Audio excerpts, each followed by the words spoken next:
Gel ey gözlerim nur yarım nicarım, üzüm gülmeyir sensiz ey gülzarım. Bu alemde sensiz dahi yok kararım, daha gel bite intizarım.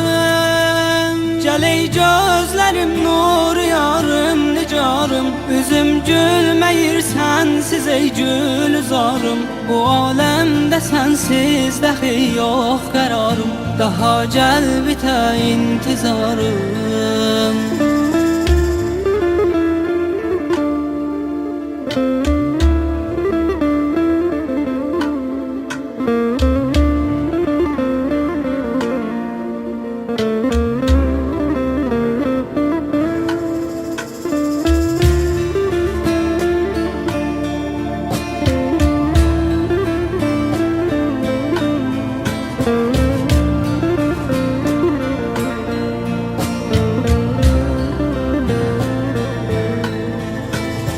Kalbimi sızladan, ağladan bir acı həsrətimsən. Gülüm ayrılıq möhnətimsən.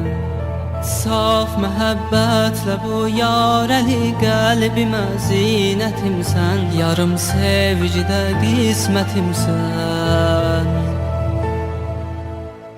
Neynirəm sən olan yerdə mən özgə bir cənnəti. Cənnətimsən, mənim izzətimsən.